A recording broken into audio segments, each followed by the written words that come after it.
Hi guys, it's Mooregirl. Hi and welcome back to my channel. Today is YouTube Tuesdays, guys, and I want to just go over something briefly with you. Today I just want to talk about what is it like to be a creator. And guys, we have started where I showed you how to shoot, how to edit, how to do thumbnails. So we went through all the technical parts about being a YouTuber. So what about the sort of work behind the scenes? Like, what does it take? Is it hard? Is it expensive? Is it scary? So I just wanted to briefly talk to you about my journey on what I think it takes to be a YouTuber. First thing, I think when you become a YouTuber, to me, you need to have something to offer. Is it a talent? Is it a gift? Are you good at makeup? Are you good at hair? So there's a lot of people out there that are not even professional MUAs that is very, very talented. So not that you have to be a pro at what you do. We're not interior designers. A lot of us is just interior decorators or hobbyists, you know, and some of us have background in design, some of us do not. So it doesn't really take a professional to do it. So only thing I think you need is personality and creativity. So I just want to go over briefly, just want to talk to you what it's like to be a YouTuber.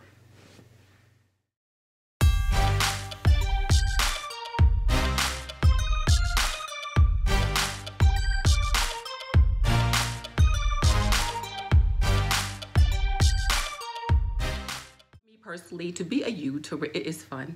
You know, people always ask me all the time, and a lot of you guys, my subscribers, ask me, I want to do a channel, but I'm not sure, or sometimes you feel a little intimidated. We all were. We all were very intimidated, especially when you first start. It's very, very scary because you expose yourself to the whole entire world and you don't know anybody. So I just want to briefly tell you how my journey was and sort of like what it's like. So the first thing people ask me, like, is it expensive? Well, it depends on your channel. Now, if you're a makeup artist and you have to buy a lot of makeup or hair, it can be expensive. And this is the expensive costs that you have to incur until you are, you know, a large channel and you're getting monetized and you're getting some type of support or venue or donating stuff to you. Other than that, you know, it is your expense and it is your cost. So yes, it could be costly at times. Spend a lot of money and time. And even though I have a Goodwill to Z Gallery Inspire type of channel, even going to the Goodwill, you know, people spend a lot of money and time. You figure gas, you're traveling, you're going to halls, you have to go shop, you have to buy things, you know, so it can incur an expense. So you have to be prepared for that. Also creativity. So what can you create? Are you creative? Can you do DIYs? Can you paint? You know, can you do makeup? You know, are you good at music? A lot of these things, your content really affect how popular and how you're going to grow as a creator. Some channels are vloggers, and I know I read and I looked at some of the other big creators, and they were saying if you vlog, make sure you have a substantial amount of subscribers because people do not watch your vlogs as much if they don't know you. Count.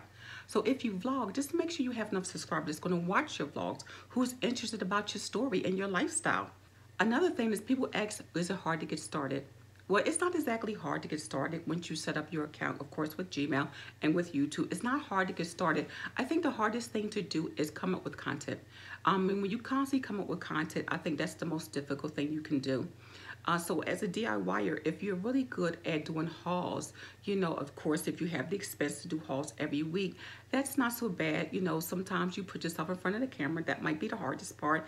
And you sit and you explain what you got, where you got it, and how you feel about the product. So you're basically doing a review. Those are very popular in the DIY community, along with Clean With Me. So again, you know, you're exposing yourself, your home to strangers. So you know, it depends how you feel about that as well. And also the protection that goes behind it. You know, if you're showing your home, you know, just be cautious, guys. How often should I upload? Now, when you first started out, you should upload a lot, you know, at least several times a week. I didn't. And when you don't upload a lot, and if you're not consistent, you will not have a big subscriber base. And that is what the goal that you want to have. So upload as much content as you can. Talk about things that everyone wants to hear, you know, and I think stuff like that will help you. So guys, people ask, well, what type of video should I do? Well, it depends on your creativity. If you like to go shopping, you might want to do a haul. A lot of people want to know about where you got stuff and how was the quality of the thing and how much you spend for it. Those are very, very popular if you're good at cleaning and that's what you like to do. do with Clean With Me videos. If you're also a makeup artist, or even if you're a hobbyist, you know, people always want to know tips and tricks on how to do makeup. I got advice when I first started from this teenager, and she's a very popular YouTuber. She's here also in Las Vegas. And yes, I listened to a teenager, and she said that people always want to know what you're doing. I'm like, is that a thing? And she said, yes, it's a thing. I'm like, when I first came on and I saw a haul, I'm like, what is a haul? Like, who cares if you go shopping? But we do, you know. So it's very, very popular to get all sorts of information on the content of what we find on YouTube. Another thing that people ask is equipment. Do I have to have pro equipment? Not necessarily. And you can see if you checked out my videos previously, I use my iPhone. I use this really inexpensive light that I'll put in the description box I got from Amazon, and it was like $24, $25. So it doesn't take a lot of money, and it takes like a tripod that you can find either secondhand, or you can find it maybe at a thrift store, or just get it again from Amazon. So it doesn't take a lot of expensive equipment as you progress through your channels. And if you have a budget, maybe then later you want to upgrade into more professional camera, or maybe a vlogging camera. What about if people don't like my content? Well, you know, I learned that way back early in school when I took art and design. Not everybody's going to like your work, no matter what, no matter how good you are, no matter what you do. Not everyone's going to like your work. They make, you know, it's just the way it is.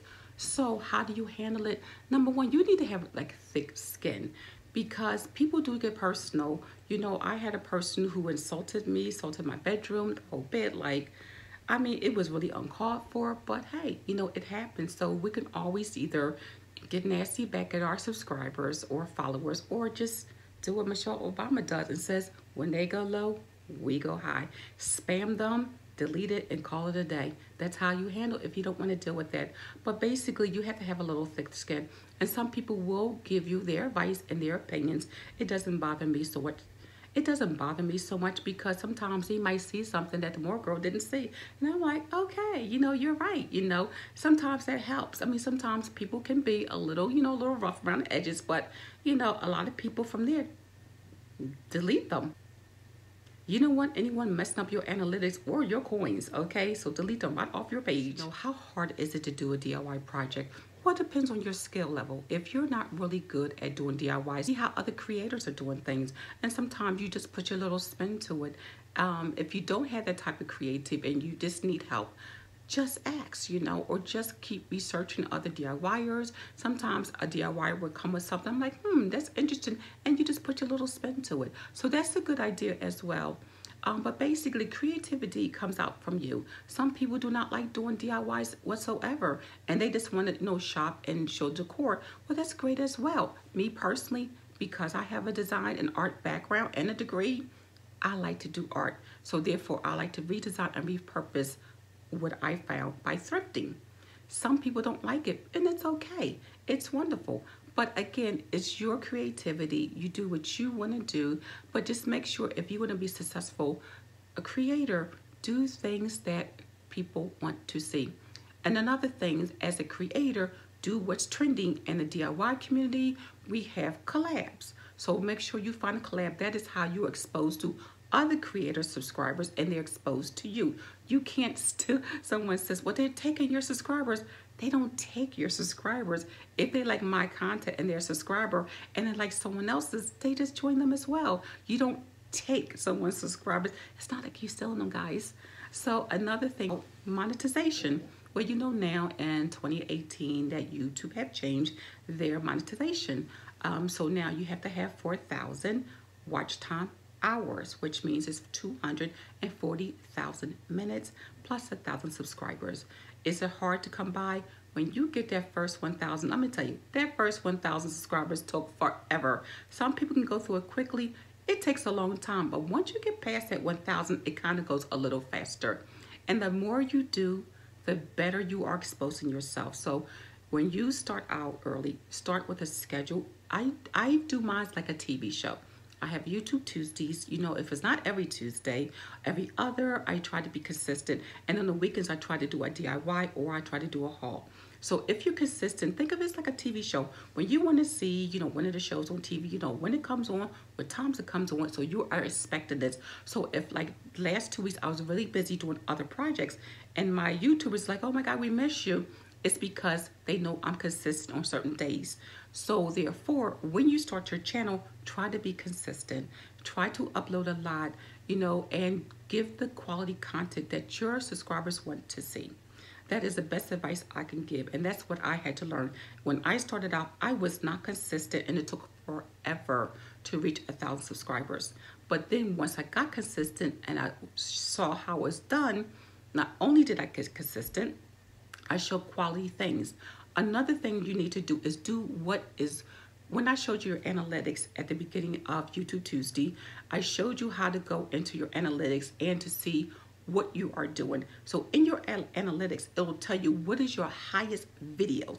Mine are tours, the living room, the dining room, the bedrooms, the bathroom. Those are my highest videos. Anything that's a lower one, maybe you don't want to keep repeating it, but something that's high, keep doing it. If something's trending, do that. MUAs, when the makeup comes out, they all do the same thing. They all do reviews because people want to do it, especially when Rihanna's Fenty makeup came out. All the makeup artists was doing it at the same time because everyone is trying to watch different opinions. So that is very good too. When hair comes out, when a new hair design, when a new outfit comes out, do what other YouTubers are doing. So here again, in the DIY community, we do collabs. So if someone's doing a collab like At Home with Zane or Sharon or someone else is doing a collab, especially when it's a bigger YouTuber and you're really small, that is how you get your exposure. Okay, so make sure you be friends with them. Make them your BFF, because then some of their subscribers will now be exposed to your channel and they might like what you like. Just because they like what you like doesn't mean they're going to subscribe. Your work has to be good because subscribers are very loyal. Okay, once they subscribe to your channel, normally they're loyal. So please, guys, just keep up the quality, keep up the content, keep up consistency, and make sure you do good videos. All right, guys, so this is your Mooregirl. I just wanted to talk to you briefly about what it's like to be a YouTuber and my experience being a YouTuber for over a year now. And also, I want to talk to you again about what's going on this week with me. I'm not doing the DIY, but I'm going to do a haul. So I want to show you a couple things I got from the Goodwill. You know me, guys, that Goodwill girl. And I'm going to probably grab a couple of things from Home Goods. So I will show that probably by Friday or the weekend. So, all right, guys, I will see you then. This is your Mooregirl. I'll see you at the next video. All right, guys, talk to you later. It's your Mooregirl.